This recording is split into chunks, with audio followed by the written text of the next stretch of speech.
I think we're going to go ahead and get started. My name is Tish Hayes. I'm the Information Literacy Librarian here at Moraine Valley, and I'm thrilled to welcome you to our 15th Annual Information Literacy Summit.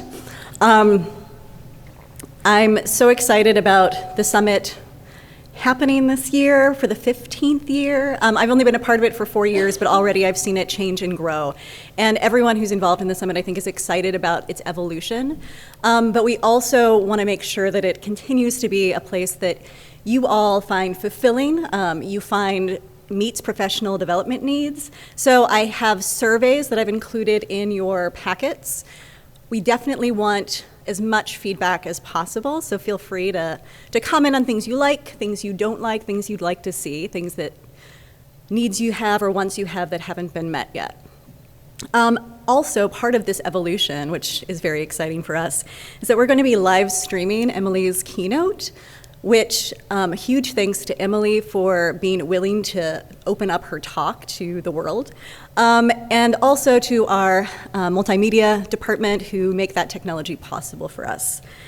Also, if you are live tweeting this event or using social media in any other way, please use hashtag #ILSummit. I have a lot of thank yous, but first I'm going to get through some of the logistics of the day, just to make sure that we're all on the same page. And if you have colleagues who come in afterwards, if you can pass some of this info along, that'd be helpful. First, there has been a room change. So if you want to open up your programs and make note of this, it might be helpful. Room M203, which was a computer lab, is now room M205, which is also a computer lab, and it's just next door.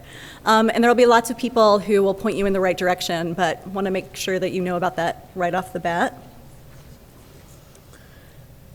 And then, probably the second most commonly asked question is, where are the bathrooms? Important information. If you walk out of these rooms, and head back towards the registration table, just keep walking past that table and you will find them. Upstairs, there are also bathrooms, and those are in the hall opposite where you'll find the breakout session rooms. So wherever your room is that you're going to, just go to the hallway next to it. If you haven't already done so, please grab breakfast in the back. We still have fruit and muffins and yogurt. Coffee, I think, ran out at one point, but we have it back. There should be hot water service as well for tea. Also, you will notice in your program that we have a small menu for breakfast and lunch. So if you have dietary needs that need to be met, take a look at that menu. We try to accommodate everyone, but if you have any concerns or questions, please grab me or any of the Moraine people that have a little Ask Me Pink note on it. Grab one of us and we can help you out with that. And let's see, more logistics. So once the keynote ends, we're going to start with our breakout sessions. We will have a breakout session in this room. There's a wall that will close. We have one down here, and then the rest are upstairs. So just if you are not in Moraine Room 1, you'll head upstairs. We have lunch back here with everyone, and then the rest of the afternoon will be in breakout sessions. We'll keep coffee and cookies available out in the hallway here, so please feel free to just come back by and grab some snacks. At the end of the day, you are free to go. Please leave we will not keep you here. We would like you to leave your surveys with us at the registration table, so please do that. You can also leave your name tags. We recycle the badges. And if you are interested in seeing the Moraine Valley Community College Library, we will have a tour if you want to walk over. The campus is beautiful. As long as it's not raining, it's a nice little walk. And we recently went through a renovation of our space, and it's, not to brag, but really beautiful. So I highly recommend doing that if you have some time this afternoon. And I think that is the day. But again, if you have questions, concerns, the people at the registration table, myself, any of the Moraine Valley librarians or staff can help you out. So please don't hesitate to ask. So before we move on to our keynote speaker, I do want to thank a number of people that make this day possible. As I mentioned before, the conference has grown quite a bit over the past few years, and that's in large part to our partners at DePaul. So I want to acknowledge my co-coordinators, Jen Schwartz and Jill King, who have been instrumental in curating this amazing collection of breakout sessions, along with our other coordinator, Troy Swanson from Moraine. I also want to thank Scott Walters for the support he's provided through this partnership as the university librarian at DePaul. And I also want to thank the leadership team here at Moraine Valley. This campus is incredibly supportive of this summit, from providing rooms to just the time it takes to pull all of this together. So thank you to our Vice President of Academic Affairs, Dr. Pamela Haney, who's in attendance today, and then also Tara Jacobson, who's the Dean of the Library, who provides invaluable support throughout. And then the Moraine Valley Community College librarians and the staff at the library also pitch in. So this is definitely a very collective effort and helps make the day run smoothly. So huge thanks to all of them, especially Sue Yak and Kathleen Pike, who make the logistics of the day a dream. And then, of course, all of our presenters, who are the real reason why we're all here. You all are doing amazing work. I'm so excited about this year's breakout sessions. It's thrilling to be able to have you here and hear what work you're doing and that you're willing to share it so widely. So thank you so much. And of course, all of you who come. So thank you. And now we will get to the main event, the reason we're all here. My summit coordinator, Jen Schwartz, is going to come up to introduce Emily Drabinski.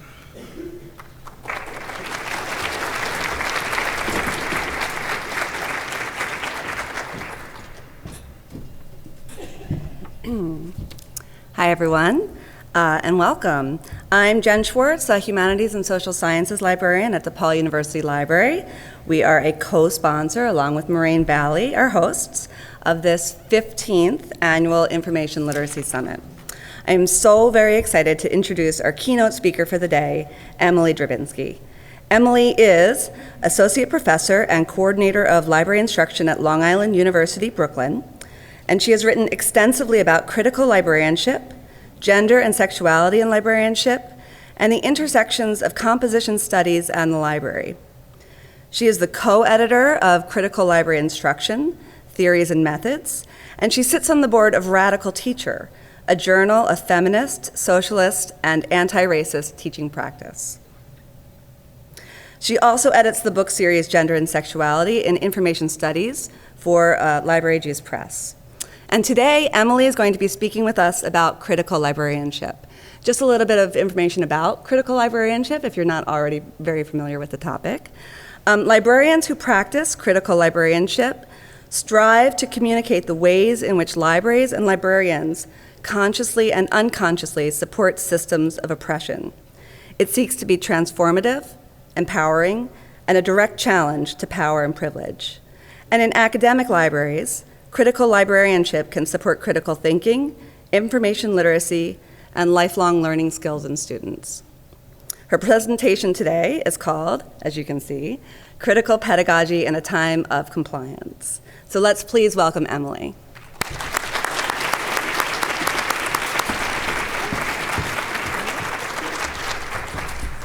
Thank you so much for that introduction, Jennifer. How do I sound? Am I loud enough? Okay. I'm a little nervous up here, but I want to thank you so much for inviting me. Especially thank you to Tish Hayes and Troy Swanson for the invitation to join you in Illinois, a state I haven't been to. I think I've been here twice, so I'm glad to be here again. I know how difficult it is to organize events like this one, and I want to acknowledge the work that it takes to bring a group like us together to talk about libraries for a day. I organized something like this in Vancouver last weekend, and I just want to say in advance that I'm very satisfied with the coffee, and the amount of refreshments, and the lunch is terrific. So thank you. I'm looking forward to the breakout sessions this morning and afternoon. Also, hello to anyone watching this via live stream. I love the internet. I know how much work and expense is involved in live streaming, and I'm glad this talk has been made accessible to people outside in the land of computers. Eamon, if you are watching, thank you for feeding my cats. So I'm glad all of you could join us today. The title of today's talk, which is on this giant PowerPoint slide, and that one as well, came to me in a dream. No, really, I had been given this platform by Tish and Troy and invited to talk about what interests me. That's actually a pretty tall order and pretty intimidating when you're not so sure you have more to say than anyone else. So I decided to avoid thinking about it. I decided I would think about anything else but that, pretend the talk wasn't happening. But unfortunately, I have a subconscious that is not all that interesting, and it mostly works through the day-to-day practical concerns as I sleep. I will have dreams about walking down the hallway at work. So the gift my subconscious gave me this time was this title, Critical Pedagogy in a Time of Compliance. I woke up thrilled about it. This is some provocative stuff, and I rushed to share the good news with my friends and family. I had really hit on something fantastic, right? Compliance, they said. Is there some other word you can use? I'm not sure anyone is interested in compliance. But I think what my friends and family who don't work in libraries were missing was the intensity I feel of living inside this mix, of being alive to the transformative potential of the kinds of critical teaching and learning that have recently come center stage in information literacy work that Jennifer talked about in her introduction, and what can sometimes feel like the deadening demand to reduce that critical work to what can be counted and reported to administrators, who then further crunch the numbers for iPads and accreditation so that we can provide evidence of our value and proof that we're complying with various standards. Maybe I am the only librarian facing that compliance pressure, but somehow I don't think so. As we saw during what I'll call the Great Framework debate, even as many of us embraced the framework for information literacy, in part because of its frank and direct engagement with critical perspectives in the field, we also bridled at the absence of clear directions to help us produce the data that meets our data gathering requirements. The framework's perspective on assessment, one that I think fits hand in glove with critical pedagogy, emphasizes the importance of local contextual learning outcomes that are measured with tools that make local contextual sense. This is aligned with critical pedagogy for sure. But in asking us to do assessment work that makes local sense, the framework, somewhat paradoxically, requires all of us to do a lot more assessment work. Part of what many of us appreciate about the standards is the gift of outcomes and indicators that we did not need to invent for ourselves. They're in many ways easy to understand and explain. They're pretty easy to measure and evaluate. And the time we save developing local assessment tools could be spent doing something else, which for many of us has included designing and deploying critical pedagogies in our classrooms. So I worked from the title of my dreamscape to the next 40 minutes or so, and I'm sorry to report that I don't have a recipe for doing critical pedagogy in a time of compliance. I've never been great at answers, what's unfortunate. But I do hope this talk will open up some ways of thinking with each other today and beyond about how to be critical teaching librarians in these interesting times. So, a time of compliance. I have like 4 slides, you know? Like it turns out I see the world in Times New Roman 12-point type. This is a little bigger than that, but this is like my big visual, so I hope you're enjoying it. So I'd like to start by talking a little bit about what I mean when I say a time of compliance. When I say time, I mean something other than 9:37 a.m. or Friday morning or April 29th. When I'm talking about time here, I mean kairos, a Greek idea of qualitative time that marries social, political, and historical context to a sense of the present. We can contrast kairos with chronos, which is clock time in an ordinary sense, to help make the word more meaningful. So if it's 5 o'clock in chronos time, it's quit an hour or happy hour in kairos time. I think it's always useful to ask ourselves, what time is it in a broad way? It's a way of apprehending the present itself as constructed by social and political forces, by a series of decisions and actions that could have been different and could have produced a different kind of world. My girlfriend is a historian and here today in a kind of magical, like spring break accident. And it's been very useful to me to watch the way she makes meaning out of the past. She looks at laws, memos, letters, and other kinds of documents in order to understand why the world was the way it was in, say, Detroit in the 1920s. But if you lived in Detroit in the 1920s, you would likely understand yourself the way we understand ourselves, as living in a time and place that simply is what it is, natural, a world that fundamentally happens to be the way it is. But the present is really just on its way to being past, when it will be subject to the kind of political, social, and economic analysis that historians do. I think the idea of kairos, for me, helps us to articulate the present with that kind of context. And I think this context can help explain why we are faced with the kinds of choices we make.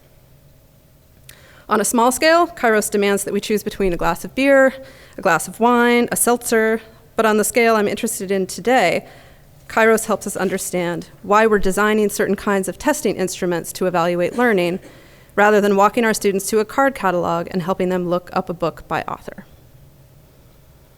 There are, of course, many stories we could tell about the present, but the one I see every day is a present in higher education that demands more and more production of data, measuring everything from the number of seats available for students in our library to the extent to which graduating seniors are able to articulate their research questions and how that has changed over time.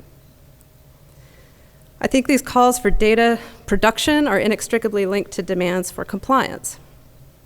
In some cases, this can take really explicit form. In my university, adherence to learning outcomes assessment protocols is mandatory in order to request funding for new faculty positions in any department. The university makes these assessment reports mandatory because of compliance requirements from our accrediting body. Ours is called Middle States, and the systematic reporting of student learning outcomes is embedded in more than one standard, all of which must be met if we want to secure accreditation. Middle States is demanding this evidence in order to remain compliant with federal government directives about accountability. And without accreditation, we can't accept federal funding in the form of grants or critically student loans. And as a tuition-dependent university, accreditation means survival. I try to remember this when I'm compiling feedback from my colleagues in between sessions at an Information Literacy Summit in Illinois on a series of test questions linked to the information literacy standards so that we can have a uniform test bank available for validity testing as soon as the semester ends on May 12th, right? It's super concrete. And it's important, right? I mean, I like bridle at it and I don't want to do it at all, but I see that, you know, I love my job and I like paying my rent and having a dinner later, and you know, I had a glass of wine with dinner last night and it was like not a big deal, I could pay for it, and that all at the end of the day is linked to my ability to incorporate feedback that was all sent hitting reply all, you know, do you know what I mean? Anyway, so our professional body, I think, has responded to this assessment regime that starts with the federal government and ends at my desk, a regime that I'm calling today a kairos of compliance, by producing any number of toolkits, publications, roundtables, journals, conferences, reports, workshops, and webinars to help us meet our data generation and compliance needs.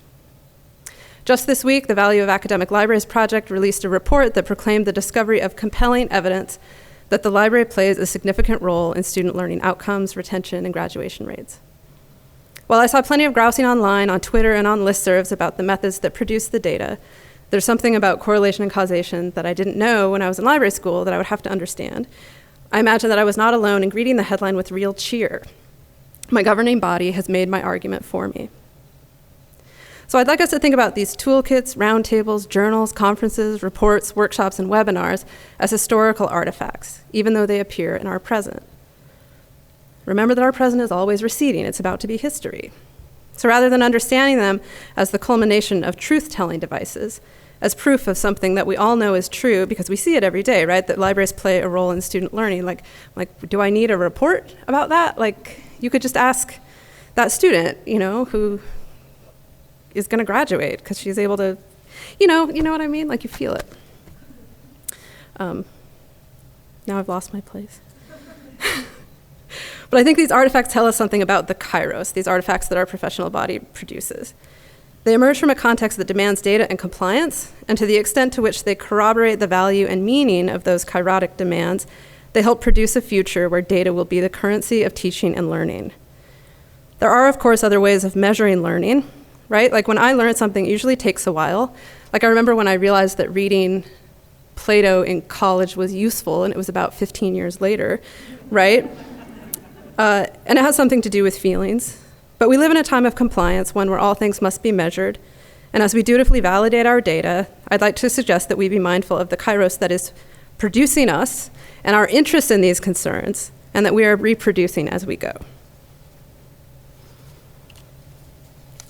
So now I'd like to talk a little bit about critical pedagogy and what I see. This is my third slide. It has bullet points. If we are living and working in a time of compliance, I think that's only one part of the story. We are also living in a time of critical engagement with and resistance to assessment regimes. I think we can see many signs that critical perspectives play a central role in our present, like I'm here, right? And 10 years ago when I was saying the same things, no one was really interested in what I had to say. So the fact that I'm here, I think, is a sign. So I'm giving this keynote. Maria T. Accardi is in Minnesota this morning giving a keynote about critical pedagogy. Kevin Sieber and Jessica Critton are talking about critical pedagogy in California later today because of time zones. I see names like Chris Borg and Sophia Noble routinely on conference stages, and those conference stages increasingly have themes about social justice, equity, diversity, inclusion. This academic year alone has seen conferences on diversity at Rutgers, critical pedagogy at the University of Arizona, and gender and sexuality at Simon Fraser, which that was my conference, and I'm really glad it's over. Yeah. Wow, yeah, because you can't get enough coffee. There's like not enough coffee in the world. There just isn't. I don't know, it's like magic. Anyway, the CritLib hashtag gets circulated on Twitter all the time, and sometimes it feels like critical theory and pedagogy are on trend in the profession and in the work we do every day. And I think critical pedagogy has been one of the central ways that practicing librarians have articulated that critical perspective. When Alana Kambir, Maria Tiacardi, and I began editing critical library instruction theories and methods in 2008, we received about 30 chapter submissions. Kelly McElroy and Nicole Pigowski set out to edit a similar volume last year and received, I think, close to 100 for what has turned into a 2-volume set. That means that in less than a decade, critical pedagogy has moved from the margins to the center of information literacy, pedagogy, and practice. It's one of the most exciting and surprising shifts in my time as a librarian.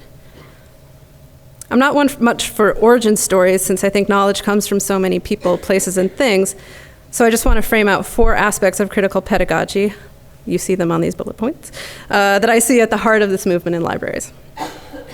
So 1, advocates of critical pedagogy believe that teaching and learning can help make the world a better place. For many of us, an interest in social justice and equality lies at the heart of what we do. We don't want to simply help students pass their research writing classes, although we want that too, but we hope for something larger. We want to transform the perspectives of students in our classrooms so that they can, for example, see racism and sexism at play and feel themselves empowered as agents of social change who can intervene in those isms for good. My colleagues Susan Thomas and Kate Angel teach social work classes using zines to help students see that important ways of knowing are created outside the academy, and their voices matter too. Maria Accardi and others consistently use feminist and anti-racist examples in classrooms, tapping the librarian's access to feminist collections to help students imagine a different kind of world. 2, second bullet point. Advocates for critical pedagogy treat everyone as someone who knows something, which means less lecturing, which I'm doing today, and more active engagement with students in our classrooms and at the reference desk. Critical pedagogy is opposed to banking education, a concept from Paulo Freire. I don't know how you say his name. Is that right? Freire? A radical Brazilian educator. Banking education is the idea that teachers, people who know things, can deposit knowledge inside the heads of people who don't know things. We can call these people students, that can later be withdrawn from them in the same form, much as one can deposit a check at the bank and then withdraw cash later. Lectures followed by multiple choice tests are an example of banking education. I also think a reference interaction where a student asks a question and a librarian simply provides an answer without dialogue is an example of banking education. Banking appears wherever we see the fantasy that teaching and learning is about me telling you something that you don't know, that then you know because I told you.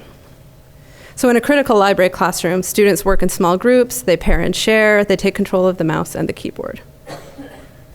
3, critical pedagogy marries theory to practice. It's about praxis. What we think about things is always structuring what and how we do things, even if we're not aware of it. I think critical teachers are explicit about their engagement with theories and ideologies, including Marxism, queer theory, critical race theory, and others. Queer theory structures a lot of what I do in the classroom, for example. I think everything is socially constructed and subject to change, and this influences my teaching when I introduce the linguistic structures of the library catalog as systems of power that we all have to learn to negotiate and resist. I think when teachers suggest that theory has no place in the classroom, that they are just teaching, what I hear is that their work is informed by dominant ideologies that, by virtue of being dominant, are very hard to see. They are the water the fish are swimming in. David James Hudson has argued that this division between theory and practice is a false one, that thinking is itself a kind of practice and that practice is a kind of theory making. And I find this line of argument quite compelling, but I also think the division, even if it's not real, is useful for surfacing the value of theoretical work, which I think tends to get lost as we go to work every day. That's another talk, but I did want to mark it as a point of contention and maybe Maybe we'll give that talk next week, I don't know. 4. A fourth thing that I see at work in critical pedagogy is an opposition to the mechanization of teaching and learning that emerges as part of what Lisa Sloniowski has called audit culture, and that I am conceptualizing today as a time of compliance. Critiquing standards, or the professional and intellectual structures that govern teaching practice in libraries, has been at the core of critical pedagogy discussions. As Lisa Hinchliffe and others have argued, the problems with standards are often not problems with the content of the standards themselves. Like, I do want students to be able to articulate their thesis, right? Who wouldn't want that? But the problem is in their application in a given context.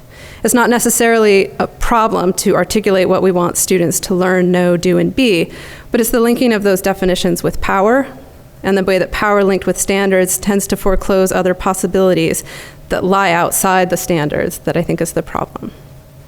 So now I'd like to take a few minutes to unpack that claim. So I'm going to talk a little bit about the standards, and then a little bit about the framework. And when I was writing this, I was like, oh, I hope we're not tired of talking about the standards and tired of talking about the framework. But I think there's something really productive in the way the two knock together, which hopefully you will agree with me when I'm done talking. So I think in recent years, right, group instruction in libraries has been organized by and around the ACRL Information Literacy Competency Standards.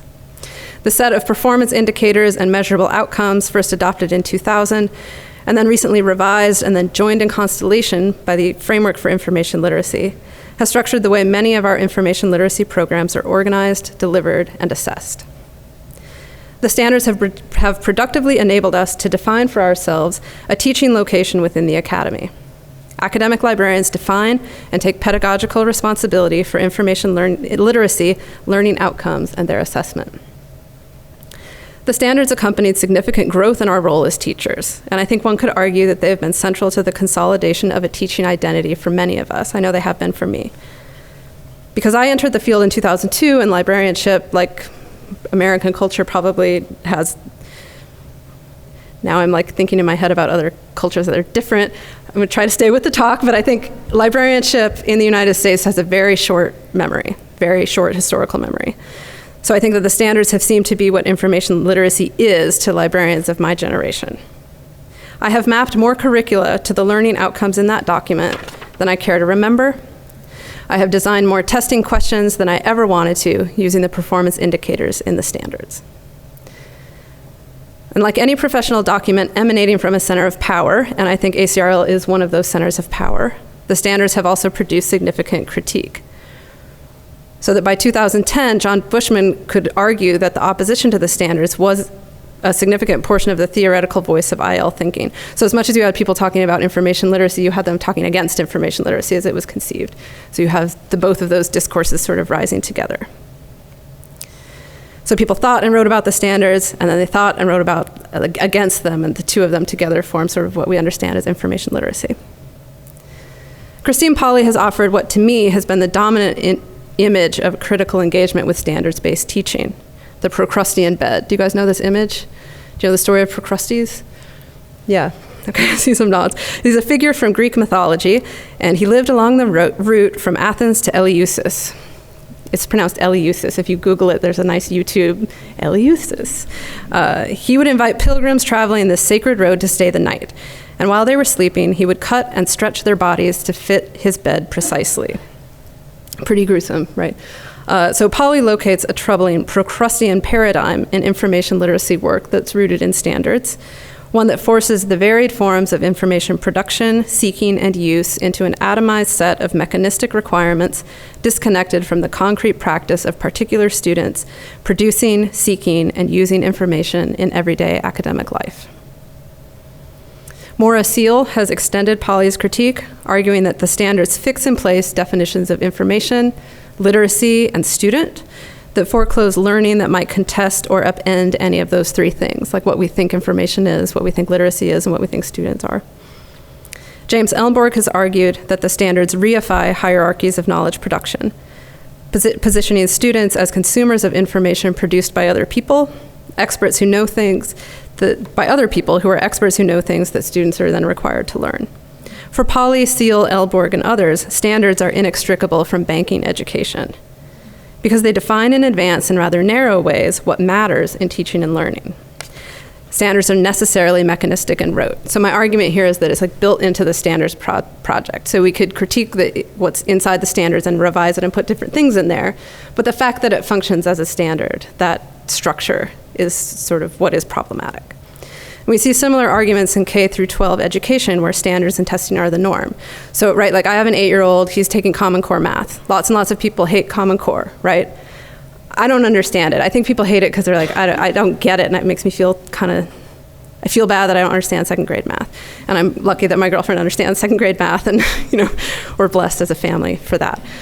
But there's not a problem, essentially, with the way that numeracy is conceived. The problem is its attachment to a testing regime, right? The problem is its attachment to power, and that people lose jobs, and that produces an environment where it isn't just about helping Oscar with his number sense, which is amazing because of Common Core, right? Actually, we can talk, there's another talk, right? We could have another time, but the problem is the testing regime that he'll be subject to and that his teachers will be subject to. Like I have a friend who's a librarian in a private school, and she's always talking about how great the Common Core is. Like Common Core is terrific for the way it conceives learning because you don't have to test in private school. So I think because standards cannot, because they're standards, capture the messy, iterative, long time scale nature of learning, they can't help but enact a mechanistic fantasy, one that inevitably leads to testing and reporting in order to ensure that various programs are up to snuff.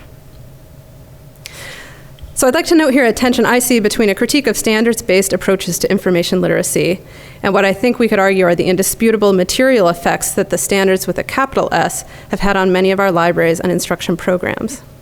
The standards have helped many of us make our case as central to teaching and learning in higher education, both inside the university and to external stakeholders.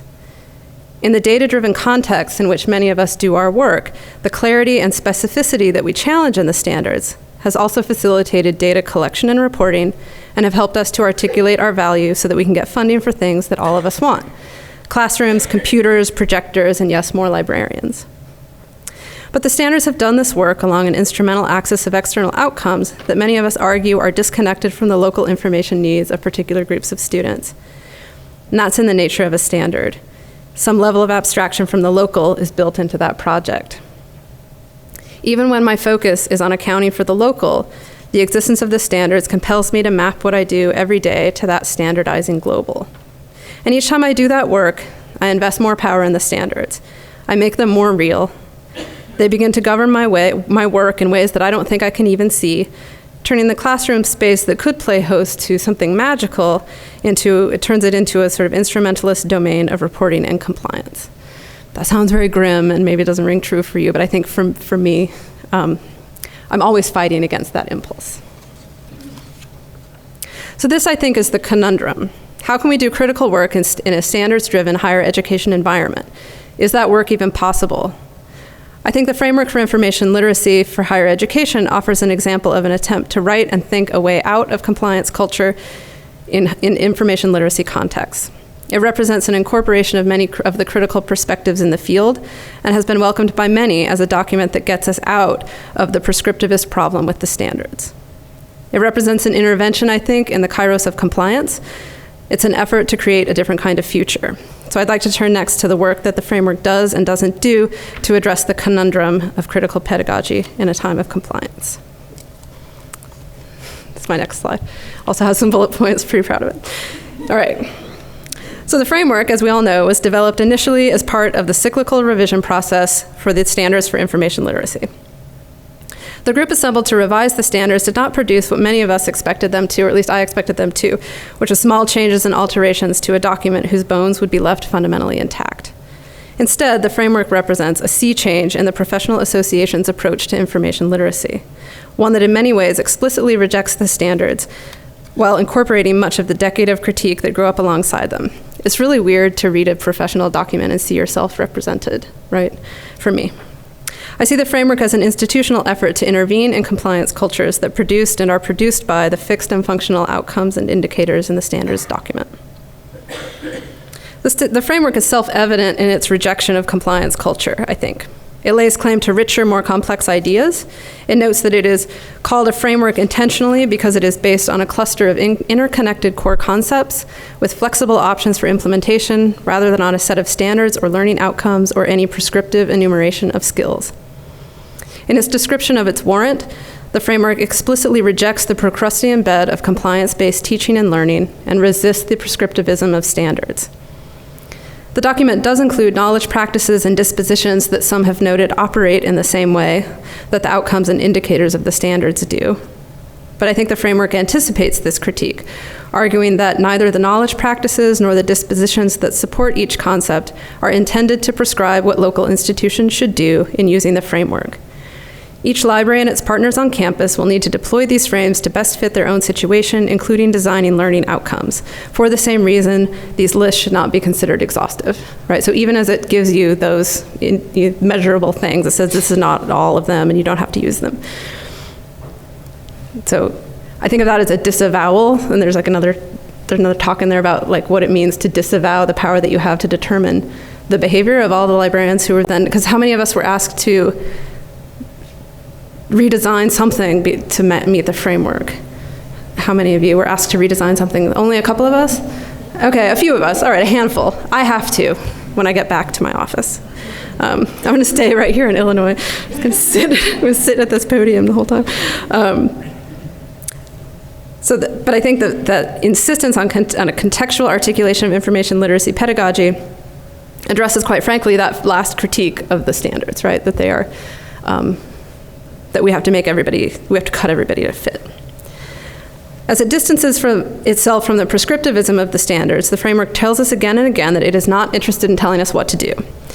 It is, I think, however, interested in telling us a little something about what to think about. And much of what it wants us to think about emerges from a critical perspective. And I'm going to use these three frames as examples of that. So the first one, authority, is constructed and contextual. One of the main issues that critical librarians have had with the standards is the way the document constructs information as a thing separable from the social and political dynamics that produce it and inform its reception. The standards don't make clear the ways that context produce things like authority. So when I teach students about authority, we always discuss the ways context inform that analysis. What's more authoritative about Pokemon, for example? Something we find in a scholarly journal, or Bulbapedia. Have you guys looked at that? We used it for Oscar's Halloween costume a couple Halloweens ago. But it's like fan stuff is super comprehensive on the internet in wikis, right? That's where the authority is. So authority always relies on who is in a position to know, what constructs what it's possible for an author to know, and to whom the author is speaking. Authority has a rhetorical dimension. And of course, we can teach this in an information literacy classroom governed by the standards. I think a lot of us have. But the framework makes explicit this critical perspective. The framework invites us to ask about the dynamics of scholarly knowledge production. Who gets to have access to the academy in the first place? What kinds of ideas get stopped by the gatekeeping of peer reviewers? My favorite for that example of that is something that I submitted to a journal, and the reviewer comments came back. This article would be improved if the conceptual framework was removed. And I was like, well, that's going to be hard because the article is proposing a conceptual framework, right? So I was like, I don't know what's there. But like getting past the gatekeeping that says what matters and counts as scholarship, I think is significant, right? The rather conservative, when you think about it, demand that scholarly resources build on what is already known through paradigms that only rarely change, right? You have to have a lit review. You have to cite a certain number of things. So in the case where I have this article sent back to me because of the conceptual framework that's so frustrating and annoying, who wants that? The reviewer wanted to reject my thinking because it was insufficiently empirical. It wasn't authoritative according to his sense of what counts as authority. So the framework in this first frame is explicit about the socially constructed nature of authority. It argues that information literacy includes the ability to, quote, acknowledge biases that privilege some sources of authority over others, especially in terms of others' worldviews, gender, sexual orientation, and cultural orientations. As a governing document, the framework effectively places at the center of professional discourse an idea of authority rooted in context, as contested and subject to contestation by our students. For me, this is a profoundly critical move. I also see a lot of critical work being done in the information has value frame. This frame directly engages with the political economy of information production. And if you had told me 10 years ago that the professional association would want to directly engage with the political economy of information production in a way that I think is informed by Marx, I'd be like, are you out of your mind, you know? So as a Marxist myself, I never thought I would see the day when the document would talk about the commodification of information, that would be something that wouldn't happen on the side, but would be at the center. I think even less likely is a professional document that addresses the cultural specificity of that commodification and the suggestion that the world could be otherwise. So if you read that frame, it notes that intellectual property is a legal and social construct that varies by culture, right? It doesn't have to be, we could imagine another world where information didn't function this way. An acknowledgement of variation and contingency, I think, is something that critical librarians have long argued for, as is the implicit claim here that capitalist ideas of property are not natural or eternal. To see this idea move to the professional discourse, I think, is really something new. This frame also emphasizes the role students play as creators of information. Those agents of social change I discussed above, the framework casts them as such. It names them that way. It says that information literate students are contributors to the information marketplace rather than only consumers of it. Not only is the student entitled to contribute, she is also responsible for deciding where and how their information is published. So I see here the way the framework connects with ongoing conversations about the political economy of information production and circulation writ large. The framework invites us to invite students into our work around open access publishing and open educational resources. Again, the standards didn't mean that we couldn't talk about these things, but the framework tells us that we ought to. For me, the most compelling direct engagement with critical ideas in the framework is the fifth frame, scholarship as conversation. Reading Barbara Pfister on research as rhetoric from the 1980s is a touchstone for my own critical praxis. The way she approaches information as rhetorical, as having meaning that is always constructed in dialogue, helped me begin to articulate for myself an understanding of information literacy that resisted the reification of information, literacy, and student that I think Mora Seal talks about, and instead kept all three in motion as sites of analysis, criticism, and debate, right? So it only has meaning in the moment we're engaging it. To me, that was revelatory. So I see this as the heart of critical pedagogy and resistance to compliance culture. So to see it emerge in a key document from my professional body has been remarkable. So I think it's worth quoting the first part at some length, which now I'm looking at, I'm like, that totally could have been another slide, right? I could have the quote up here and then read it aloud, right? But instead I'm gonna read it aloud without the PowerPoint slide. It's like an experiment. Research in scholarly and professional fields is a discursive practice in which ideas are formulated, debated, and weighed against one another over extended periods of time. Instead of seeking discrete answers to complex problems, experts understand that a given issue may be characterized by several competing perspectives as part of an ongoing conversation in which information users and creators come together and negotiate meaning. Experts understand that while some topics have established answers through this process, a query may not have a single uncontested answer. So for me, the idea that none of this is fixed, that it's all in a conversation, is a pretty radical move. I also read it and I'm like, experts? Let's unpack experts, right? But that's the joy and pleasure of being a scholar, right, in this field, is that we could there's another talk about what the expert is in this framework. So while this frame is ostensibly about defining a way of thinking about scholarship, I also see it as a direct confrontation of a compliance culture that seeks metrics, data, and measurement that can't help but be about finding the correct answer, right? We do those measurements and then we report, and it's the truth, right? So what this frame tells us is that there is no meaning, there is no fixed truth except insofar that a thing is in motion as part of a discussion or a conversation. If scholarship is a conversation, so is information literacy itself, so is all the data that we produce, and the framework offers in this fifth frame a powerful oppositional voice to the compliance mode that is produced and reproduced by the standards. So now I want to talk a little bit about why that doesn't get me so excited, right? Or why there's I'm excited, obviously, but then there's also something that puts a damper on that for me. So given the way that the framework aligns with many of the ways that I think about information literacy, given the extent of my own critique of standards-based teaching and learning, why am I not more excited? In part is because as soon as I'm done with this talk, right, like that minute, I have to go and check my email. I brought my phone and my laptop to ensure that all edits to the test bank questions have been completed so that we can begin validity testing as soon as the semester is over. Because as soon as the framework debuted, we got news of a standardized test that we could purchase to help us measure and report whether our students had crossed various thresholds. Because librarians, including me, instantly began trying to make crosswalks between the standards and the framework so that we could continue to use our same assessment plans rather than having to start from scratch. Because the framework is a part of the story, but not the entire story of the moment in which we find ourselves. The framework has power to shape our conversations, but it does not have all the power. The compliance culture has some, even a lot of power too. And the framework is itself a product of a time of compliance. As much as I love the way it centers critical perspectives in the field, I also see traces of the demand for outcomes that are easily measured. Rather than providing us with only big concepts with which to grapple as teachers and scholars, the framework offers knowledge practices and dispositions that, to me, when I read them, feel every bit as fixed and measurable as the outcomes and indicators in the standards. The framework attempts to shift the kairos away from data gathering and compliance, but it can't get totally out from under those things, right? We need to pass our accreditation review. Academic librarians don't live simply in the realm of critique. We also require tools that can help us meet institutional demands for data. And it is, I think, part of the task of our professional association to help us develop those tools. The framework tells a story about itself that sets it apart from the structural and institutional forces that produce the standards. The story casts the framework as the product of an exceptional present that is rapidly changing and dynamic and often uncertain, requiring a richer, more complex set of core ideas. And I read that right, and I'm like, oh, tell it to Detroit in the 1920s, right? Like, every moment is like that. Every moment is changing. So I think even as the framework sets itself apart from the fixed and mechanistic approach of the standards, it still fixes things. The frames, for example, and the foundational ideas.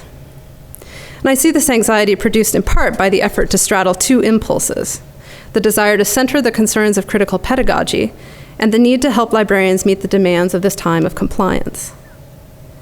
The framework is a centralized consensus document that emerges from our professional center. It transforms intellectual work meant to promote reflection about the philosophy and practice of teaching into a codified set of foundational ideas. And while local information literacy learning outcomes are meant to be locally developed, the framework defines, even we could say standardizes, the big ideas against which we should develop them. I happen to find the articulation of information as a commodity under capitalism to be compelling and true. You might not. The universalizing and standardizing that even the framework does is, I think, a structural effect of being a document codified as part of the professional constellation of documents in a higher education environment that demands the measurable, the reportable, the quantifiable. I don't know that this effect can be sidestepped simply by claiming to be outside of standards making, by denying one's own prescriptivism. So what do we do? I want to end this talk by restating the conundrum in which I find myself and in which some of you may find yourselves, and I hope this has been resonant today. On the one hand, I am excited about the promise of critical pedagogy. It enlivens my thinking and my practice. Spending my time imagining, discussing, and then trying out ways of teaching that help my students understand the political economy of information production is a really fun job, right? I think I was kind of born to do it. It's great. I love it. On the other hand, I know that data gathering, analysis, and reporting are really important parts of my job too. In fact, sometimes they actually offer insight that I wouldn't get just from my spidey sense of how students are learning in my classrooms. And I know that my capacity to engage in quantifying program-level learning outcomes that are linked to standards in the profession means a lot for the kinds of resources that I am able to mobilize within the university for myself, my colleagues, and our students. So in this talk, what I've done is drawn from my own experiences and used them as a springboard for thinking about what the implications are of trying to teach critically while also trying to comply with assessment demands. Every time I deploy an assessment measure, I worry that it means I believe in it, that I will become the kind of teacher who relies on banking methods because they help me gain access to institutional resources. I'm wondering if this sounds familiar to you, and if any of you are ever coming up against an assessment regime that feels like an awkward fit for your goals in the library classroom. How, in your classrooms, are you dealing with the kinds of standards and assessment protocols you are asked to engage inside your institution? And if this isn't something that you're asked to do, I wonder if you still feel those tensions coming from within the profession itself. So with the time we have left, I'd like us to take some time to think about these questions and invite you to talk about them with me. So this is sort of my question for the room that I'd like you to spend some time thinking about and maybe asking me about at the mic. And so that's what I have to share with you this morning. Thank you.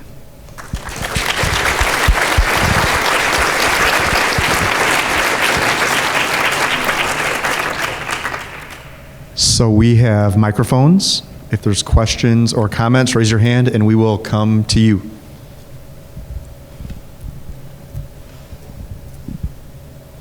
And this is like new thinking. As I was putting the talk together, I was like, oh, am I the only person who feels this tension, feels this pressure? So if you don't have a question for me, I would love to hear how you're feeling it or how that's manifesting in your own sort of library. No, Emily, you're not alone. I'm not alone, thank you. So I went to an information literacy event last week, a little workshop in Ohio, and felt a little frustrated because the tension is there for me as well. I teach an information technology class, and I don't feel that the framework addresses all what I stumbled upon is a theory called new literacies. And so as much as the critical pedagogy is there, terms like information and scholarship, I feel, are a little old-fashioned. And so that's where the tension lies for me. So the framework doesn't capture the way that you're seeing information at work in your own, yeah. Right. Information age, where's the technology mentioned? Interesting. Right? Yeah. Oh, I was going to say it gets worse. I'm from University of Wisconsin, Eau Claire, and we, if you didn't know, have been under attack by our government for almost 5 years now. And so assessment for us is a interesting thing. I think that in situations like that, you develop a hyper-compliance, like an over-compliance with assessment, because there are so many groups or constituents that you're trying to convince. It's not just about getting resources.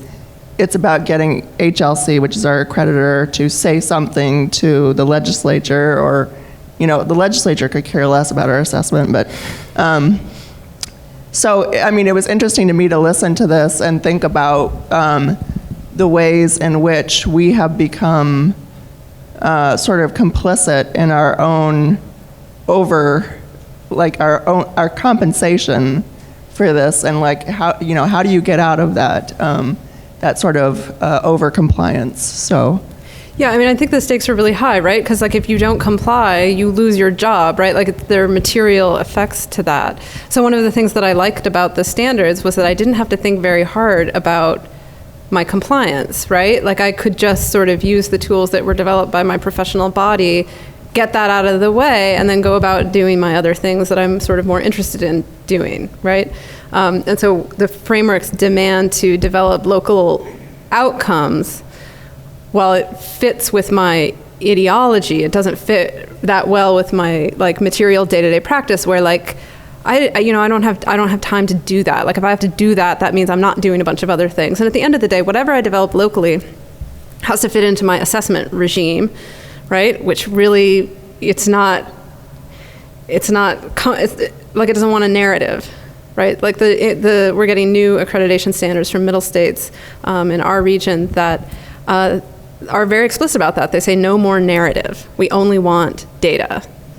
And so I think the frames enable us to make kinds of narratives about what our students are doing in the classroom and how we're teaching, which is great for me in my true heart of hearts. But when I get to the level where I have to report at the end of the year, it's like it has to be translated into those demands. Yeah. Hi, Lisa. Hey, Lisa Hinchliff, University of Illinois. Obviously engaged a lot with the framework process when it was being developed. So I'm wondering if you also have any thoughts about the degree to which the what is definitely downplayed in the final version, but was very prominent in the drafts, which was the threshold concepts, are themselves part of what is challenging for us in the framework. Because one of the things I find so interesting is that this document, which everyone has definitely found pedagogical creativity in, has not generated other frames. Like I've given one talk with one other person where we've proposed 2 other frames, but for such freedom, I'm not seeing 1,000 frames blooming across our profession. So what is it in this freedom that we aren't taking? And part of that threshold concepts, or is part of that the assessment regime, or where would you place that?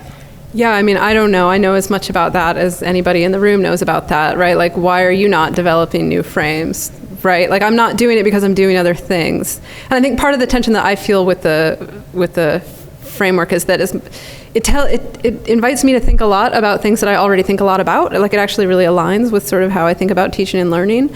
I'm under no fantasy that everybody's like me, right? I assume that people think differently from me, right? And so I think a lot of people are simply choosing not to think about threshold concepts because they don't want to think about threshold concepts, which, I think is, fine, right? So I don't know that there needs to be a generation of more frames. It's been interesting to me. So this talk and sort of my thinking that's all pretty provisional at this point is I want to write a book about standards, right? And what standards do and how they produce and organize power within a profession like ours. So I've been looking at a lot of the different standards. It's very interesting to me that we talked a lot about the framework, we talk a lot about the standards, but there's a current revision happening, and I'm not close enough to where these discussions happen, but there's a current revision happening for like the standards of information literacy programs, like overall, I think. I don't know, I saw a blog post about it. Guidelines. Okay, so there's a revision to these guidelines, and what I'm not hearing is a lot of like feelings coming out around that revision process. So there's something about the way that the standards are about, I think stuff that we all know really matters to us about teaching and learning that activated us around this. And I think, people want to do things other than shore up the professional centralized document. I want to do other things. Oh, sorry. Hello. Hi. Thank you very much for your talk. A lot of the points that you make really resonate with me. As someone who was going through the process of mapping an entire college's curriculum, like critical or information literacy to the college's curriculum for each department, as these talks were going on when we were developing the framework, and then afterwards thinking, okay, what now? Yeah. This has been really helpful, and I'm wondering, I'm curious what you think about how our anxieties as a profession, as like establishing professionalism, how that relates to this. So, we're sort of anxious about our status on campuses, especially as academic librarians. These standards kind of provide legitimacy in establishing, like, we're serious about this. This is why you should value us. And I think in a time that a lot of us are have either already given up tenure, or that that's a struggle, or I'm curious about how those anxieties about us as a profession tie into our trying to establish these standards that legitimize our work, I guess. Yeah, I mean, I think that plays a huge role.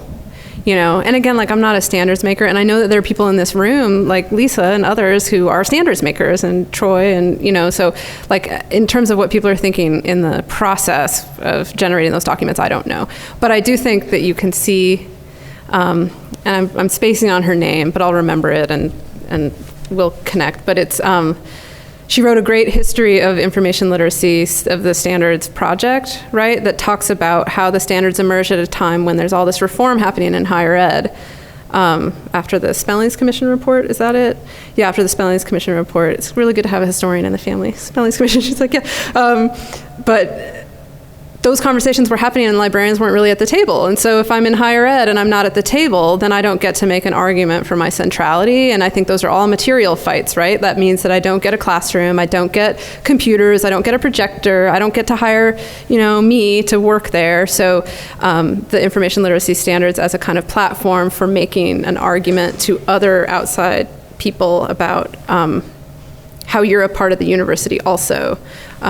I think they play a really significant function in that conversation. Like, now I have a platform, the information literacy standards, that I can then use to talk to other standards generating bodies, my accreditor, the federal government, right, other I do a lot of assessment work on my campus, and I was talking to our assessment representative just yesterday, right? And she was, or I guess that was Wednesday, it's Friday. It was on Wednesday, and she was talking about how the middle state standards are now having to talk to the education standards and the accrediting body from the School of Health Professions, and all of these things sort of coming together. And so if you don't have a standards document, I don't think you get to enter into the conversations where people with standards documents are talking. And I think that's really like critical, important work that the standards have done. So like I love critiquing text, right? Like that's my favorite thing to do in the world. And so I love to look at the standards and sort of pick them apart. And, you know, next I'll look at the framework and sort of pick it apart. But at the end of the day, I think the document itself, no matter what's inside of it, has material effects on all of us. I think it's why I have a job, frankly. And I love my job, so I'm grateful. Yeah. I think I would love for more conversation to be about the structural effects of these things. Because I think that's a conversation I don't hear happening, that I think if we could grapple with it, we could maybe make a different kind of world. I don't know. I think you've asked a fundamental question. How does this shape your practice? Because critical information literacy, critical pedagogy, critical theory, and others have informed my practice for some years now. And that's where I think the transition from standards to a framework is important, is that we are all, as librarians and even academics, socialized to teach a certain way and to view information and education a certain way. Most of it is coming from a Western perspective. And where I've had my eyes open is looking at transformative learning, critical race theory, and many others, because critical pedagogy is informed by others as well. Yeah. Broadening that perspective and looking at students in the context of their lives, and also from a cultural and social perspective, is that information knowledge just doesn't come from out of the blue, is that there is that context, it is produced that way, and all of us have that inscribed in us. And so what I see is that the mental process of seeing what the framework can do as opposed to standards is that it's not really an either or. Now, in terms of trying to develop specific standards out of the framework is something totally different. I haven't figured that out, but for me the important part is getting to that place where philosophically I'm looking at it very differently, at information and teaching and learning very differently. And you really have to get outside of the library profession and look at other philosophies and learning theories to really understand all of these different factors that go into it. I have a question for you. Do you feel like the framework was instrumental in you coming to that? Or did that happen outside of the... No, I was introduced to this 10 years ago. Troy was one of the first authors that I read. Yeah, me too. And Elmberg. So I've been at this for about 10 years now. So that's why I've already, I think, had that transformation already. So for me, it's very easy to look at. But what I see is that I work with a lot of faculty who've been in the field 30 years or so. And the way they teach is that old-time lecture. That's the way they were socialized. They can't envision another way of teaching. Librarians, too. My generation and older generations, we were taught to teach a certain way. I was taught under the old bibliographic instruction. But if you look at real teaching and learning and engaging with students, it's completely different. It's so interesting, right? So I'm staying at the Spring Hill Suites. Are other people at the Spring Hill Suites? So did you see that card in your room that was like, come down and grab a bite and a drink and join the lively action in the lobby, right? And I was like, I looked at the card and I was like, oh, if there's a free happy hour, like I'm in. But then I looked at the card a little closer and I was like, it doesn't give an hour or a time, right? It doesn't give a play, like, so it's not happy hour. It is, they are inviting us via this card to produce a thing, right? To come down and join the lively conversation. And like, I guarantee you, I'm not gonna see you later in the lobby, grabbing a nosh from the, so like, it's a fantasy, I think, that the card can then produce a world where we are all gathering in convivial ways in the lobby, noshing and drinking a beer from the hotel lobby. Like, that's not how people use hotels, and so that's probably not going to happen with, like we all put up signs that are ignored all the time. So like we as a field should know better than anyone that like having a table tent is not producing the thing, right? So my interest is, like, I'm interested in, like, somebody do a longitudinal study, it's not going to be me, of like how many librarians actually had their practice transformed by the framework document. Because I think you're right that it centers, like, obviously I agree with you that I think it centers a lot of critical perspectives, but is that enough to change the sort of attitudes, practices, behaviors of librarians who didn't come to teaching with those ideas already? But, now we have to join each other in the lobby, and take a selfie, after have work. Anyway.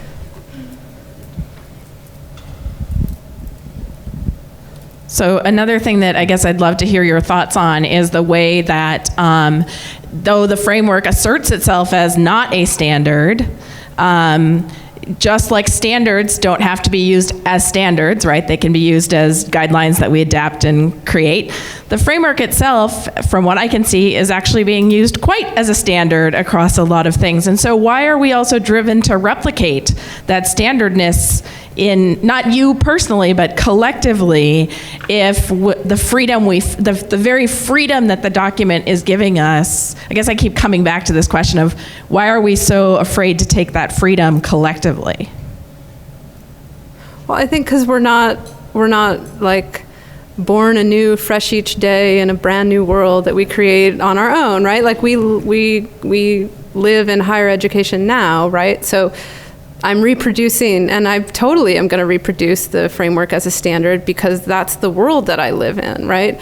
So I am interested in the way that the framework disavows its power as a standard, right? I think that if you are a document that comes from the center of professional power in academic librarianship, you're going to function as a standard, and I think people are going to measure their work against what you told them to measure, because I think that's just, I think structurally, functionally, that's how it works, and I don't think you could write your way out of that. So that's part of the claim part of the argument that I'm making. So I think it's totally natural. It's not natural. Nothing's natural, but our behavior, the way we're engaging it is constructed by the lives that we're living today, which are about, like my assessment report is due May 31st, or May 30th, I guess. And then there's another one due November 30th. I mean, it's just relentless, right? So that's why I don't take my own freedom, or I take it in other places, right, in other spaces. Like there's a chapter in the Critical Pedagogy book by Kathy Eisenhower and Dulcie Smith called Critical Librarianship in a Stuck Place, I think, and it makes exactly this point, that you have things like standards, and they produce for you the classroom that you get to stand in. And once you're in the classroom, you get to kind of do whatever you want, right? But you have to sort of live within the systems of power that you find yourself in order to make the case that you get to that classroom, right? And how many of us have lost a classroom in our information literacy labs in the last 5 years? That my colleagues at the Post campus lost all of theirs, right? So it's a big deal. Yeah. Hi. Sorry. Hi, Emily. I want to see if you could give us a few thoughts on the tension, not between critical pedagogy and assessment, but between critical pedagogy, critical information literacy, and the new framework. I think you alluded to it a little bit, that we really, those of us that think in terms of critical information literacy, we got a lot of the things that we wanted with the new framework. Not perfect, but we got a lot of it. But critical pedagogy tells us that as soon as it becomes the dominant power structure of our national body, that we need to tear it apart again, and we need to take it apart. We need to think about it.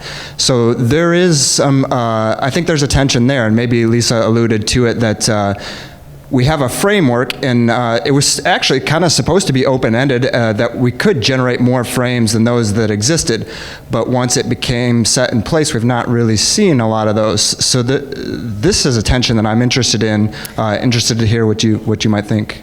Yeah, I mean, I don't, because I'm not close enough to the process, I don't really know how it works. Like if I come up with a new frame, how does it get in the framework? Does anybody know? Like I would probably call Troy, right, and ask him to tell me what to do, right? So I don't know. So having been alluded to earlier before as a standards maker, and also, by the way, had the actually the president who charged the task force to decide whether there would be a revision to the standards that then created the standards revision task force that wrote the framework. So my fault, sorry. So two things. One is the document itself is under a CCBSA, so you can write your own framework according to ACRL, so that's one way. But the second thing is the framework, just like every other ACRL standards, guidelines, and frameworks now document, will come up for review every 5 years, because that's the way a professional association legitimizes its documents. So right. in 5 years, there'll be a task force to decide whether or not to review and revise the framework, at which point presumably one will get charged, at which point you could probably submit your comments, go to a hearing, all those sorts of things. Thanks, Lisa. Yeah, I mean, I like, this has been an issue since Plato, right? When he was like, once you write things down, like, everything is, it's fixed and it can't be in dialogue, right? So I think once the framework is like fixed on the website, like, just because the way humans work, it kind of will stay there. But with the revision process, it sounds like that's the way to get in. I do think there's something interesting to unpack in the figure of the expert in the framework. Like, that's the tension that I see with critical pedagogy, is the way that the expert is sort of mobilized in that document, I think, is potentially interesting. Hi, Alana Stonebreaker, Purdue University. I was thinking about this, and I was thinking about how we as librarians, I'm an instruction librarian, so are sort of shaped as well by the standards, right? My job description includes that I'm supposed to do this transformative teaching, right? That is supposed to be very helpful. What do you think needs to change about us as much as what needs to change about the framework? Because we talk a lot about what the framework, it's kind of like everything we love, like that Kix commercial, everything we love, none of the things we don't. Like, it's got all sorts of different things in it that we like, and we always talk about how to do it. But what needs to change in the profession to become more what the framework had hoped for us? I think it helps to acknowledge that there is a structural role that standards play, right? And to talk more about that. Now, obviously, I'm saying, like, we should talk more about my ideas, right? So, like, that would help. But I do think, like, if we could see the professional document as doing constructive work for us as a profession without having to sink into whether or not it's telling us the right things to do, right? So the same way that we're nimble enough that when somebody calls me, like, a couple weeks ago, a professor emailed me at 9:30 and said, "Do you have anyone who can teach at 10:30?" Right? And I was like, "No, I don't." Except that one of my colleagues was like, "Yeah, I'm totally around. I'll totally do it." And she hopped right in, right? So, like, we're nimble and agile, and we can sort of respond pretty quickly, I think, to those kinds of things. And so I think we should have the same sort of, like, nimble, agile response to changes in strategic documents, right? That we should be like, "Oh, so this strategic document means I need to do this thing that I'm doing for reasons that are not about my soul, right, but are about my job," and sort of not invest them with as much value as I think that we sometimes do. Because if the framework's really going to be revised and I'm going to have 5 new frames in 5 years, I don't want to get too attached, right? And so I think that would help as a profession. Not looking for truth in things that aren't truth-telling devices, which I think are professional standardizing documents. They don't tell the truth. That's not their job. They're written by consensus, right? I'm coming.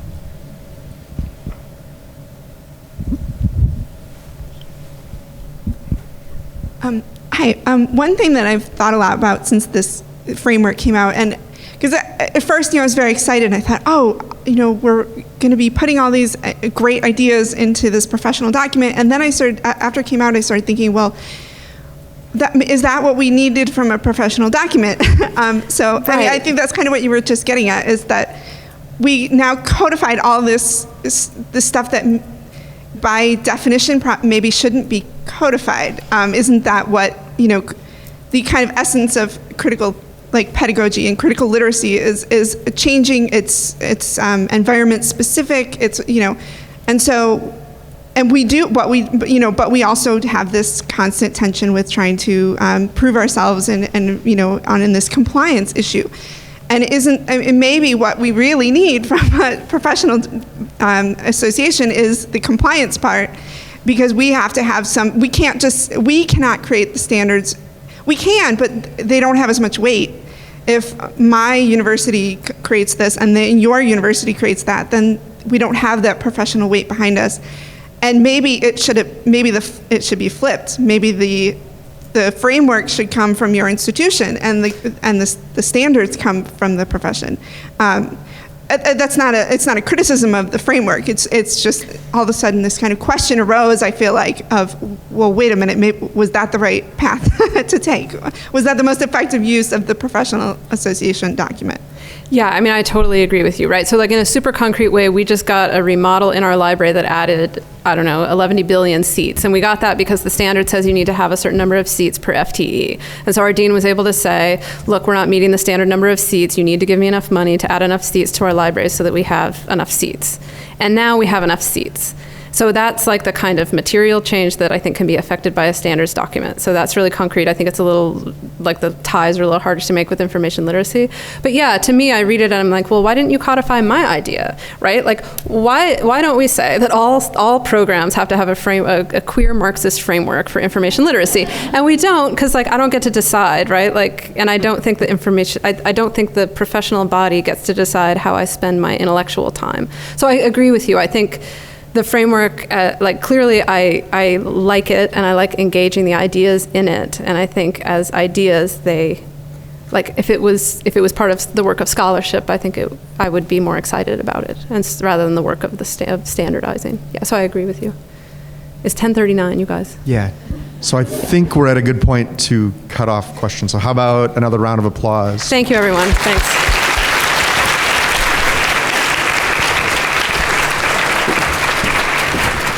Don't run away, don't run away. I haven't stared at my phone for like an hour. It's very stressful. Hi, I'm Jill King from DePaul University and an organizer of this year's summit. I'd like to thank Emily for joining us and sharing this really engaging and informative talk, both with us here in Illinois and online as well. And we have a small token of our appreciation to present to you. Thank you. Is this a small and regional delicious candy? Thank you so much. Thank you. I appreciate it. Thank Thanks, you. Jill.